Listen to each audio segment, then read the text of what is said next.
We are so thrilled to be partnering with Hinge. Hinge is the dating app designed to be deleted. As you all know, I'm a huge Hinge advocate as I met my partner of almost 3 years on the app. Even before meeting him, Hinge was always my go-to app because I met more relationship-minded people here and had some great dates. Clearly, I haven't been on the app for a little while, but I re-downloaded it to check out some of the new features. One that stood out to me was the voice prompt, my best friend's take on why you should date me, where your friend can hype you up. Not only does this make the profile creation less daunting, but it's not always easy to see your own green flags. So to test it out, I asked Yue some fun prompts to get her take on what I could put if I was dating again. So the first one, how long have we known each other? What was your first impression of me and how has that changed? Julie and I have known each other for almost 10 years. My first impression of Julie was that she's very social, but I've learned that she has a lot more depth to her beyond the social butterfly that she is. My next prompt, what do you think are my green flags? I would say she's deeply loyal. She believes in love, curious mindset, and she is fearlessly ambitious. And then last but not least, what kind of friend am I? Julie is the kind of friend who will always have your back, no matter what. Damn, that feels nice to hear. So download Hinge and try voice prompts today. Then find someone worth deleting the app for. The Dateable podcast is an insider's look into modern dating that the Huffington Post calls one of the top 10 podcasts about love and sex. On each episode, we'll talk to real daters about everything from sex parties to sex droughts, date fails to diaper fetishes, and first moves to first loves. I'm your host, Yue Xu, former dating coach turned dating sociologist. You'll also hear from my co-host and producer, Julie Krafchick, as we explore this crazy dateable world. Hey Brunchables, welcome to Brunch Talk, where we dissect and analyze and answer the questions that you all have sent in. We love this portion because we get to weigh in and also get to hear what you all are going through. And believe it or not, the questions you all send in, you're not the only ones. You're not the only one going through what you're going through. So isn't that nice to know that? It is nice to know that. I feel like when I was dating before this podcast, you feel like you're on an island. Like you feel like there's something wrong with you because you're the only one going through something. So the fact that other people write in similar stuff is actually incredibly reassuring that there's indeed nothing wrong. It's just, this is what's happening, you know? These are the things that we're all dealing with. Well, it's wild to me, the stuff that people talk about with their friends versus what they're internally going through. And I remember when I was dating and having these thoughts of, well, I can't tell my friends this. This is unacceptable. They should know about this problem I'm having, or I shouldn't be having this problem. And that's what makes us lonely in dating, is these preconceived notions of what is a good problem to have and what's not a good problem to have. I relate to that. I remember I got to a point that I didn't even want to tell my friends about dates because I didn't want them to be like, well, what happened to this person? Yeah. Because, you know, they were here, especially friends that, you know, were in relationships. I had this like married couple I was super close with when I was like doing the height of my online dating. And I remember them just being like, wait, like, what about this person? What about this person? Like, why aren't any of these people coming? And they were all on board when it was a funny dating story or like a hot date story. Interesting that they were living vicariously through me. But I could never just tell them like that I felt really lonely through the process. And that's not okay. It's not like our friends are telling us not to tell them. It's just we have these thoughts in our heads. They're just very much limiting beliefs. I remember when, you know, my last relationship, we weren't having sex and I didn't tell anybody. I didn't tell you till after we broke up. We didn't have sex for a year. And I just thought, oh my gosh, there's something wrong with me. There's something wrong with us. And then I end up, through our podcast, we hear about so many people in the same boat who also feel like they can't talk about it with their friends because it's so taboo. What do you mean you're not having sex in a relationship? You should be having hot sex all the time. It's at your disposal. Like, no, that is what caused so much conflict in my mind, is feeling that loneliness of like, can't tell anybody. I feel like everyone should grab their bestie, play this podcast before you go to brunch, and go to like, I don't know, you know, like how there's like tasting menus for dinner. I feel like there should be like a tasting brunch menu that you can be there for hours. And it's socially acceptable to sit there for hours. Maybe like the first 30 minutes, it's, you know, the surface level. Things are good. Things are great. And then every course comes You know, we talked about it at our recent episode with Dr. Tasha Urich, the dinner of truth. I feel like it needs to be the brunch of truth. Maybe her version was kind of like you asked someone like, what's the most annoying thing about you? Maybe not that for the brunch, but maybe you could be like, this is what's really going on with me. Like, I'm going to get real with how I'm feeling about things and guarantee it'll make you feel less alone. That's for sure. Maybe, set an agenda. But not in those words. That sounds very clinical. But maybe there's certain prompts. The first bacon course, we're going to discuss this. Then on Part eggs. 1. Part 1A. But maybe, you do the major life updates first, get that out of the way, talk about something fun that's happening. What's a fun plan or a trip that you're looking forward to? And then you get into what is something that has been on your mind lately. And that just that question alone could open up something, right? Like we can go a little bit deeper at these brunch talks. I never obviously want to wish things that are bad for my friends, but I do think back to like a lot of the defining moments when I became really close with people. Yeah. And it was when they were sharing things and I was sharing things that weren't going peachy keen. And I think that's just the reality is like life is not always super smooth. Like even when it appears like you have all your ducks in a row. I had a friend recently tell me just like what was really going on with her. And I was like, I feel closer to her because she was able to express that. Good. So I hope we can all get there. But you can always just start with us first. We'll answer your question in front of thousands of people. But no one knows it's your question. That's the best part.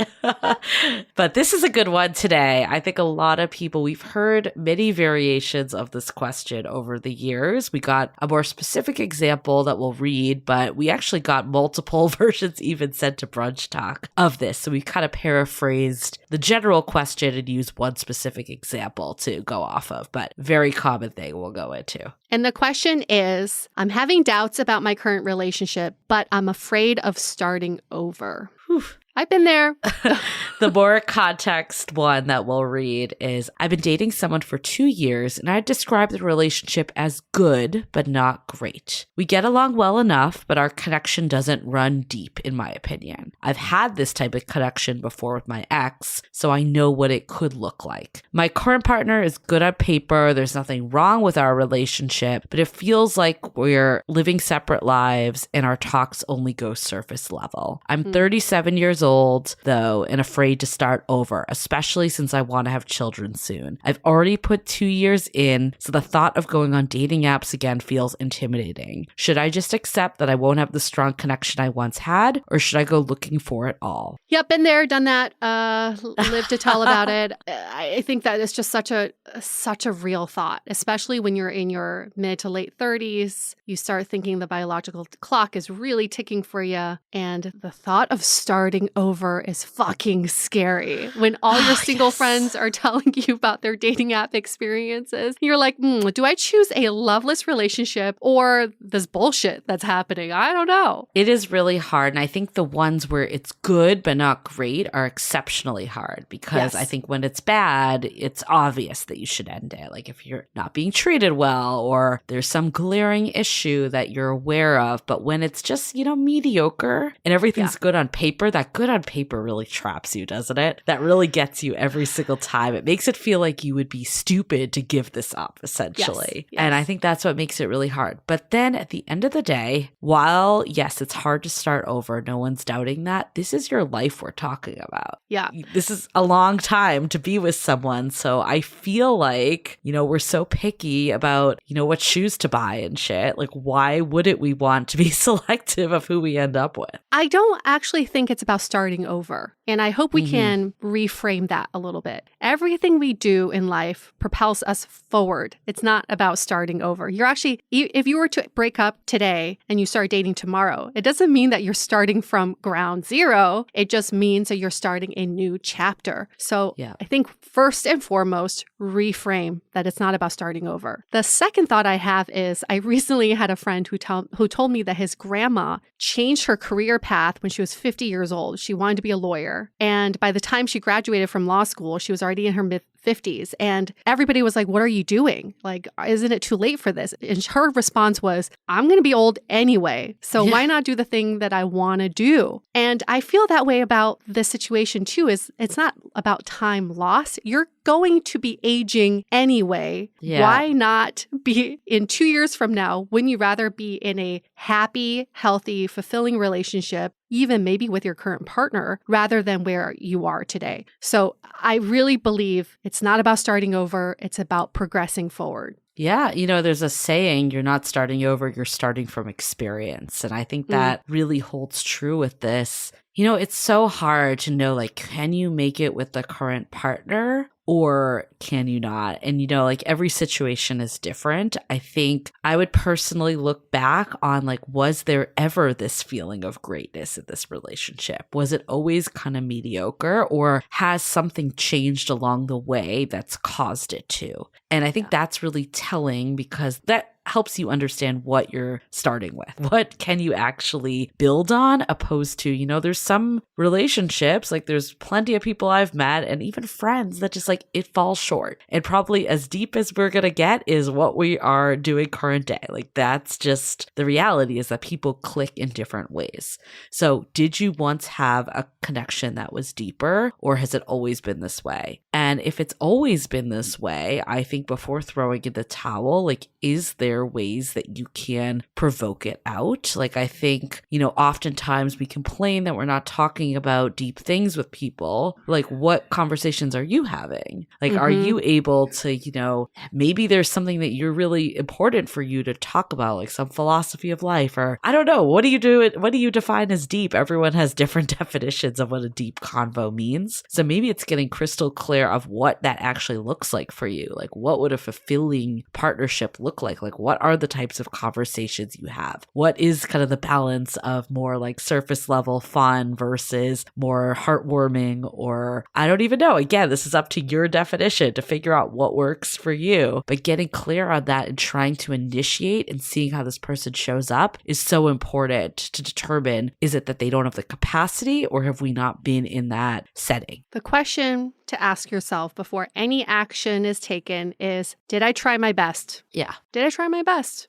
If you did try your best to salvage the relationship, then you can rest assured that you can move on from it. But if you think there's still room for improvement, I always believe in working on the relationship first before bailing. And if your partner's willing to get on board, I don't see any reason not to try. I mean, for so long, when I was dating, I would bail when the relationship felt stale, or I felt complacent, or felt they were complacent. But why didn't I just pause and think, hey, how can we work on this together? And if you don't give your partner that chance, it's actually really unfair for them to not make that effort with you. So think about that. It's like, did I try my best? And if there's still room for improvement here, what is the next step I can take? Some things that couples, especially earlier, like in the first couple years, what they're blessed with is the lack of huge life events. A death in the family, someone getting laid off, having kids. These are huge life events that sometimes bring couples closer together. So you should feel blessed that maybe you haven't had these huge life events, but you can make them as hypotheticals. Oh, my friend from college, her husband is suffering from stage 4 stomach cancer. If that were to happen to us, how would we want to make this relationship work? Hypotheticals. I think there's nothing wrong, especially 2 years into a relationship, have these conversations about the hypotheticals in the future. And that's how I think many couples find that vulnerability to become closer. Yeah. Let's hold that thought for a few messages. This episode is sponsored by Viia. We all know there are things that can help set the mood in the bedroom, but did you know a little THC could also do that? Yes, Viia has developed a unique blend of pleasure-enhancing cannabinoids, libido-strengthening herbs, and a low dose of THC all into one mind-blowing gummy called High Love. This gummy, wow, it will awaken your senses, increase blood flow, and intensify any sexual experience. I've been pleasantly surprised by the High Love gummies because it is just the right amount of THC for me to have a good time without feeling sleepy. And hey, if THC is not your thing, Viia also offers a wide array of other gummies without it. And everything legally ships in 50 states with discreet packaging directly to your door. So if you're over 21, you can get 15% off and a free pack of award-winning Dreams THC plus CBN sleep gummies with our exclusive code DATEABLE at viiahemp.com. That's VIIAH ViaHemp.com. Let the gummies work their magic. Head to ViaHemp.com and use the code DATEABLE to receive 15% off and one free sample of their Sleepy Dream gummies. That's ViaHemp.com and use the code DATEABLE at checkout. Take your passion and pleasure to a whole new level with high love from Via Hemp. This episode is made possible by Armoire. Armoire makes getting dressed easy. With a clothing rental membership from Armoire, build the perfect wardrobe with brands that are high quality, unique, and recommended just for you. All you have to do is take a 5-minute style quiz and select items from your dynamic, personalized closet. The styles show up at your door in as little as 2 days. Then when you're ready for new clothes, just swap them out. Listen, I live in Southern California. There is absolutely no need for puffer coats or any sort of those winter jackets. But when I travel anywhere else in the world in these cold months, I'm often burdened with the task of getting winter clothes. And now with Armoire, I can just rent my winter wardrobe. It's brilliant. Right now, our listeners can give Armoire a try and get up to 50% off their first month. That's up to $125 off. Just visit armoire.style/dateable. That is armoire.style, spelled ARMOIRE.style/DATEABLE to get up to 50% off your first month and never worry about what to wear again. Try Armoire today. As you know, I recently left my corporate job and I've been in total recovery mode, all about self-care. One of my new routines is the nighttime shower before bed. There's just something about washing away the day and that reflection that's been super helpful for me. I've been using one of our partners, Osea's Mega Moisture Duo. This combo body oil and body lotion are so freaking incredible. It literally feels like I'm at a spa. I realized that the secret is seaweed and other skin level ingredients that are normally reserved for face products. And that's why I was so excited when Osea became one of our partners. And, you know, we're so grateful for partners like this because one, they keep the show going, but they're also super good for all of our listeners and for our own well-being. So if you want to have that nighttime bliss like I am doing, you can get 10% off your first order site-wide with code DATEABLE at oseamalibu.com. You'll get free samples with every order and free shipping on orders over $60. So head to oseamalibu.com and use the code DATEABLE for 10% off. Let us know which products you end up going with. Share them in social. Super excited to see what you end up choosing. I think that's interesting that this person that wrote in said that it feels like they're not very interconnected. And, you know, who knows if they live together, or my guess is that they don't from this, and it's kind of living separate lives is what was mentioned. It may be doubling down. What is it that's causing you to hold back on this? Yeah. Because I feel like if you continue to live separate lives after 2 years, like that's probably an indication that it's not going to go that deep and feel that serious. Because part of it, I think there's this period at the beginning when you're dating, but eventually you move more into like, this is us doing life together. And if you never move into that phase, it always feels like disconnected dating. I think ultimately this person needs to ask themselves, like, how much do I want to try to make this work? And it may be taking bigger swings, or if you really don't want to make it work, like if you find yourself fighting to make it work, that's a sign also. I feel like, I don't know, I'm like mixed on it. It's like on one side, I do think people should like fight and try their best. But then on the other side, it's like sometimes you just can't force things. You know, like if you know deep down that this is not really what you want. And I think also getting real with yourself is like, why did I enter this in the first place? Did I enter this because I was stressed about time? Did I feel that pressure crunch to have kids? And again, this person looked good on paper and they seem viable. I think understanding the history you've had with this person is so essential, and where your own motivations were coming to determine if it's worth fighting for. If you can acknowledge, hey, I actually wasn't in a good place when we met. I was lonely and I was looking for someone to fill a void. And now it's caught up to me and I realize this isn't the right fit. Maybe the kindest thing actually could be to let both of you go, to find the people that are right for you. Yeah. That's a really important point there is what are your intentions behind your actions? If you are choosing to stay with this person, is it because you're afraid?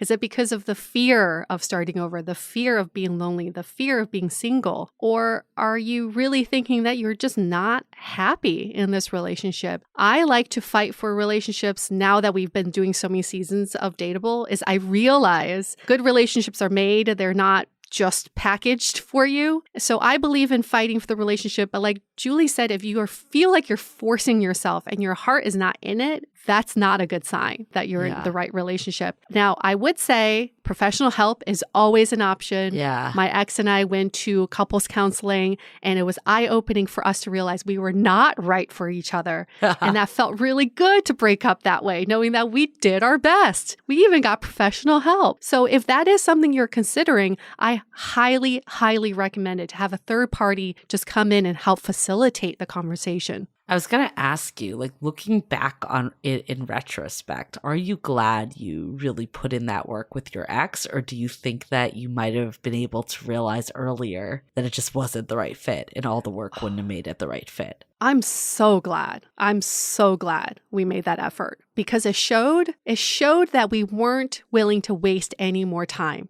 in a complacent relationship. If I didn't seek that help, I probably would have stayed another year or two. Really. Right. Because it was comfortable. He was good on paper. Everything was fine. But it wasn't what I wanted. It did not inspire me to grow. So when we did receive this professional help, which most couples after couples counseling probably have a game plan of how they strengthen the relationship. For us, it was just so clear that we were not right for each other. And we weren't willing to take that next step to fit these two people together who don't really belong together. I definitely agree with that. I guess my question is more, would it, in retrospect, would it have made more sense to throw in the towel earlier once you realized that it was more of a complacent, not exciting relationship? Or do you think it was worth the time investment to try to make it work? Absolutely. I would have asked, what if? Because when you're with someone good on paper and there's nothing noticeably wrong about your relationship, you start questioning, what's wrong with me?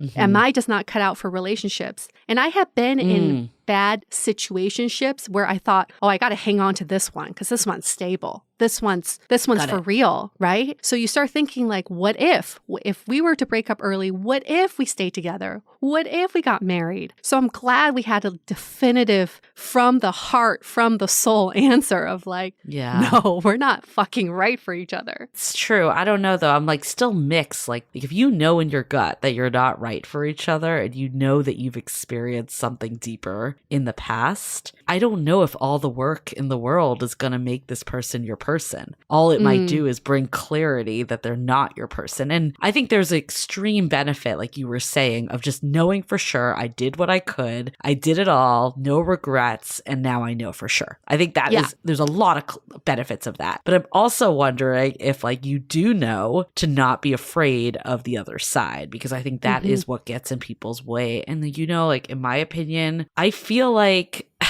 I'm a romantic, so I'll caveat it by saying that. But I do feel like you should hold out for this person that, you know, really gets you. And like you really have that, that deep connection with, because I think this person is ultimately so important in your overall well-being, the trajectory of your life. Like this isn't a decision that's like made lightly. And I feel like so many times we're all just trying to check the box and prove that we can be in a relationship that we don't think about, okay, what about in like 10 years, 20 years, 30 years? Like, do I want to be with this person? You know? So I think it should be a decision that's not taken lightly. And if your gut is telling you that this is not the right person, I think it's important to listen to that. A point taken. I totally agree. Sometimes you just don't have that clarity. Maybe your gut's like, I don't know, right? I think even in this person's situation, she felt that connection with an ex, which didn't work out. In my situation, same thing. I felt a stronger connection with other people in the past. Those didn't work out, ended up hurting me. So I thought maybe I don't really need that deep of a connection. I need more stable of a relationship. And to be frank, if my partner was willing and we were both willing to work on the relationship, in the lifetime of a partnership, you're going to have times where you don't have that deep connection. You're going to lose it sometimes. And then you have to gain it back. So it's not really about like, is that connection there for you to make this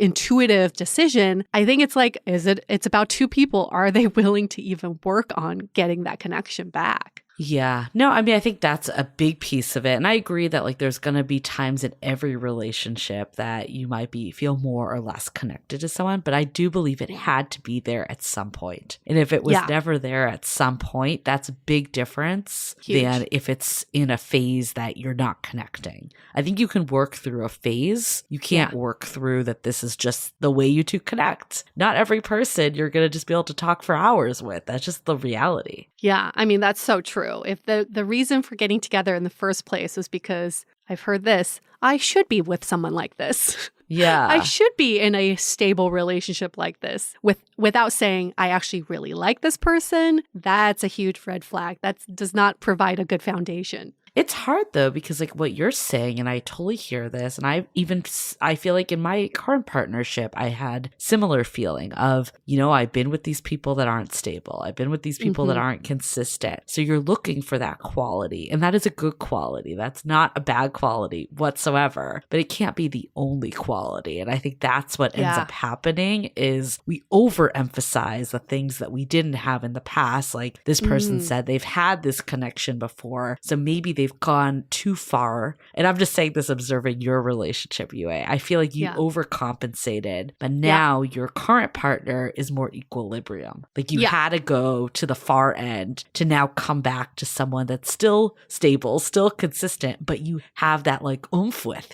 Yeah. But I had to get through the last relationship to really appreciate this current relationship. So again, so it's no time wasted. No time wasted. Yeah. I did not start over. Although, I was 38 years old.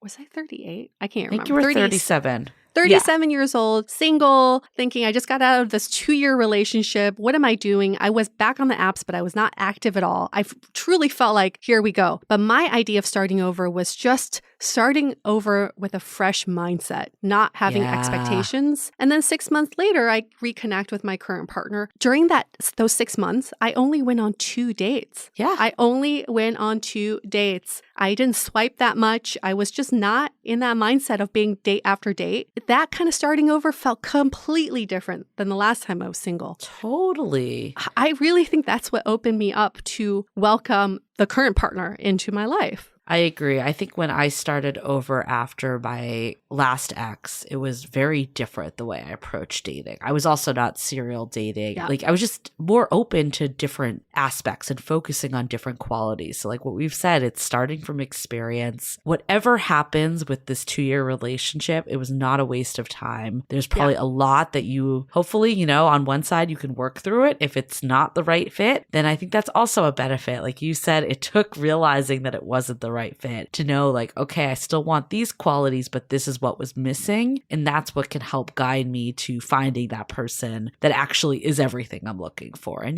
we all deserve that everything. And I think like sometimes it feels like it's a lot to ask for, like someone that's going to be our all and do all this. But if you are intentional about what you're looking for, you don't have crazy like expectations, like a laundry list going down for miles. But if you're like clear on, you want someone where there's a great connection, you want someone where you feel safe and secure, and you want somewhere where, there's physical intimacy, like that's not too much to ask for, I don't believe. Yeah. And I'm not a romantic like you, Julie. So I don't personally believe I will ever be with someone who can give me everything or have everything that I'm looking for. But I do believe that this last time around, my intention was just finding someone who was willing to grow with me and someone who had that same mentality of adventure in terms of physical adventures, but also mental adventures. So my partner certainly does not have everything I'm looking for. The one quality is that we are both able to evolve and grow together. And that's what I want. Yeah, well, no one's going to have every last quality. I'm not even that much for romantic.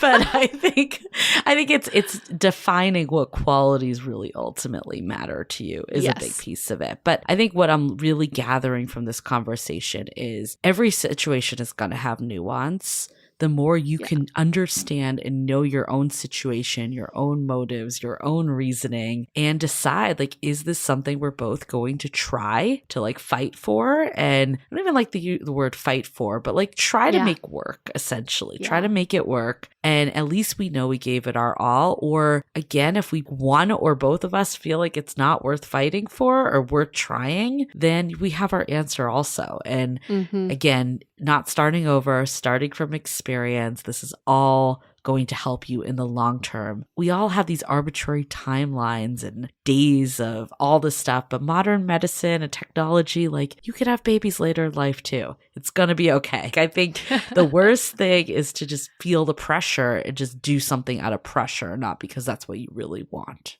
Yeah, that's set up for fail. For sure. Great. Well, keep the questions coming. These questions are so great, and we've gotten such fantastic feedback from you all. So you can always email us hello@dateablepodcast.com with your brunch talk questions, or you can DM us at Instagram @dateablepodcast. Yes. Wonderful. Well, keep them coming, and we'll see you next week. Bye. The Dateable Podcast is part of the Frolic Podcast Network. Find more podcasts you'll love at frolic.media/podcasts. Want to continue the conversation? First, follow us on Instagram, Facebook, and Twitter with the handle @Dateable Podcast. Tag us in any post with the hashtag StayDateable, and trust us, we look at all of those posts. Then head over to our website, dateablepodcast.com. There you'll find all the episodes as well as articles, videos, and our coaching service with vetted industry experts. You can also find our premium Why series, where we dissect, analyze, and offer solutions to some of the most common dating conundrums.